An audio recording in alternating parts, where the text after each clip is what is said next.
À la Roma, j'ai joué en Champions League, en Serie A, enfin un plus grand club. Là, c'était l'Europa League. Des fois, on gagne des 4-0, je rentrais pas. Ça fait mal, ça fait mal, ça fait mal. Et ce qui se passe, c'est qu'entre-temps, ils font signer aussi un certain Arturo Vidal.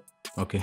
Donc, on arrive en même temps à Leverkusen. Autant, à la base, le football, c'est ça qui te fait échapper des soucis de la vie. Mais autant, des fois, le football, c'est la cause de tes problèmes, en fait. À 21 ans, tu roules en Mercedes, t'es là, qu'est-ce que tu parles, tu gagnes bien ta vie. Non, non, non, non, non. C'est pas comme ça. C'est compliqué. C'est compliqué.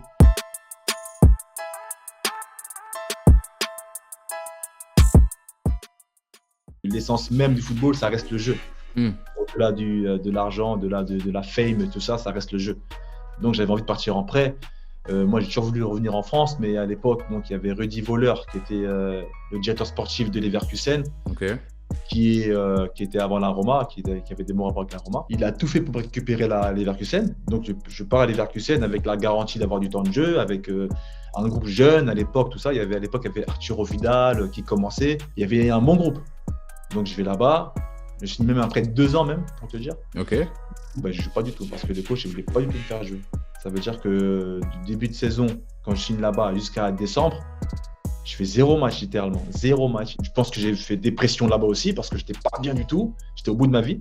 À 21 ans, pas jouer, c'était grave pour moi.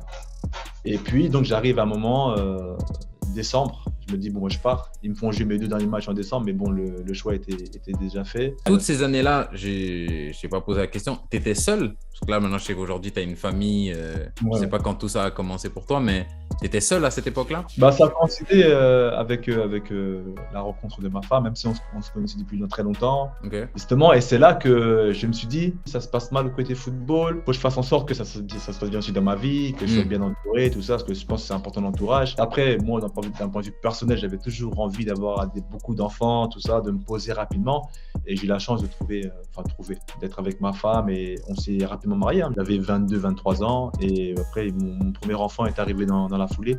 Donc oui, j'avais une envie aussi de m'accomplir aussi d'un point de vue personnel. Je voulais pas que ma vie, même si je suis vraiment un fan de foot, je suis un passionné de malade, mais j'ai pas non plus envie que ma vie ne tourne seulement autour de foot.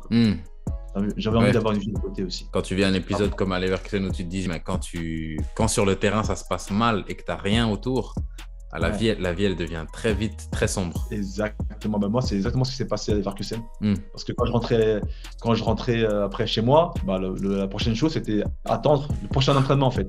Et sachant qu'à l'entraînement, ça se passait pas mal, je m'entraînais, mais je savais personnellement que le vendredi, le coach en plus il venait me voir dans le RGD, il fait écoute. Je vais pas te convoquer. Des fois, il me convoquait dans le groupe, mais je rentrais pas. Et des fois, il me disait non, mais là, pour te dire, là, on est 18, je vais pas te convoquer. Pour te dire, je te laisse aller Leverkusen. Si tu veux t'entraîner samedi, tu vois, au début, c'est bon, pas de souci, on est là pour travailler tout ça. Mais quand à la Roma, j'ai joué en Champions League, en Serie A, enfin, un plus grand club. Là, c'était l'Europa League. Des fois, on gagne des 4-0, je rentrais pas. On perd des 4-0, je rentre pas. Ça fait mal, ça fait mal. Au mental, ça fait mal et c'est là que c'est compliqué. Et c'est là que je me dis, il faut que je me fasse une vie aussi, une vie sobre, une vie saine. Et juste dernière question sur Leverkusen, pourquoi le coach ne te faisait pas jouer? Parce qu'il ne voulait pas, tout simplement. C'était quoi? C'est une question de profil? C'est une question d'affinité? Il ne pouvait pas te sentir? Il m'appréciait parce que. Enfin, il m'appréciait. C'est pas qu'il ne m'aimait pas parce qu'après, on s'est recôtoyé. À l'époque, quand j'étais en Turquie, il faisait coach en Turquie. Donc, on s'est parlé un peu. 10 ans après. Mais non, parce qu'il avait son 11 en fait. En fait, c'était ce genre de coach qui ne font pas tourner. Ok, je vois. Et en fait, ce qui s'est passé, c'est que moi, je suis arrivé en cours de préparation, parce que j'avais fait le tournoi de Toulon en juin avec l'équipe de France Espoir à l'époque. Donc, j'étais en train de pas négocier, mais discuter avec les différents clubs. J'avais des clubs de Ligue 1, enfin, j'avais tous les clubs de Serie A qui me voulaient en prêt. Et les Leverkusen rentrent dans la danse en juillet, donc on discute, je l'ai visité. Le salaire, il est très bien, le contrat, il est carré. Tu sais, il me passe le numéro 4 et tout. Il me dévoile le tapis rouge, littéralement. Il déroule, le tapis rouge. Et je me dis, allons-y, c'est un bon club, ça paye bien, c'est intéressant, ça fait jouer les jeunes, Europa League, on y va. Ils me disent que je suis titulaire, enfin, pas de souci. Et ce qui se passe, c'est qu'entre-temps, ils font signer aussi un certain Arturo Vidal. Ok. Donc on arrive en même temps à Leverkusen. Et à la base, en fait, il arrive en tant que latéral. Et donc, c'est les premiers matchs de championnat. Moi, j'étais pas encore en pleine forme. Donc, le coach me dit, bon, les premiers matchs, on va te mettre sur le banc pour que tu observes, tout ça. Je dis, il n'y a pas de souci. Je me rappelle, on joue contre Hambourg. À l'époque, c'était des Van der Vaart. À l'époque, il y avait encore Compagnie là-bas, tout ça. Et Van der Vaart, il fait tout à Vidal sur le côté, en fait. Il tue Vidal. Vidal latéral, il lui fait tout. Donc, il est déboussolé. Le match d'après, on joue contre un club promu, c'était Karlsruhe. Et le coach, il dit, bon, moi, je vais faire un essai, je vais mettre Vidal en 6 avec, à l'époque, c'est Rolfes, le capitaine. Et là, il sort un match incroyable. Mais trop fort. Il est trop chaud. Et à ce moment-là, c'est les deux qui restent. Okay. C'est les deux qui restent. Ils font quasiment tous les matchs ensemble. Et en plus, à l'époque, on tournait vraiment bien. Hein. On faisait la bourre avec le Bayern de Munich, qui était fort, avec Ribéry, tout ça. Et donc, ils ne faisaient pas tourner. Et là, après, je ne sais pas si c'est aussi une question de profil, parce que même quand il fallait faire des changements, ils faisaient rentrer un jeune du club, ils faisaient rentrer, à l'époque, c'était un très ancien joueur qui était quasiment à la retraite, mais qui devait jouer. Je ne sais pas si tu te rappelles, il s'appelait Ramelow, un grand milieu de terrain qui jouait à Leverkusen, ancien capitaine, tout ça, blond, enfin bref. Okay. C'était sa dernière saison. Donc, dès qu'il fallait faire rentrer, il faisait rentrer lui à ma place. Ok, ouais, je vois. Moi, je jouais pas. En fait, je jouais pas. Je jouais littéralement pas, même pas une minute. Et c'est là que j'ai vu qu'il y avait un souci. Après, quand j'allais le voir, il me disait non, mais sois patient, il faut que tu t'acclimates au championnat allemand, c'est pas comme l'Italie. Ça reste du football. Ouais.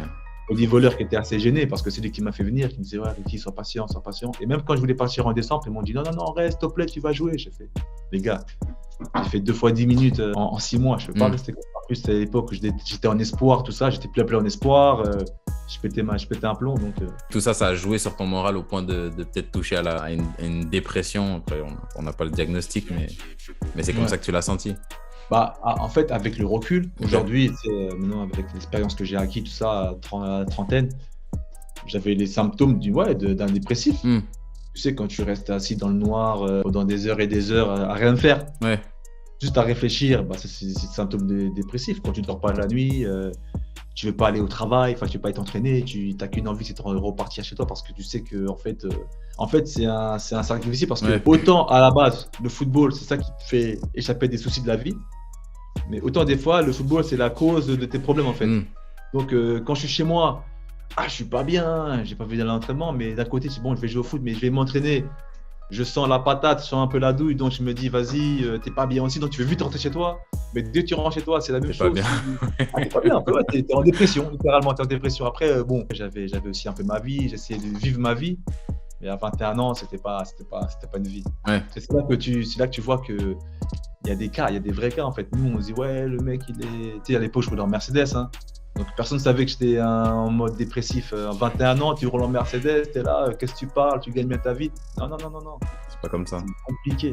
C'est compliqué. Et du coup, tu arrives à Nantes après.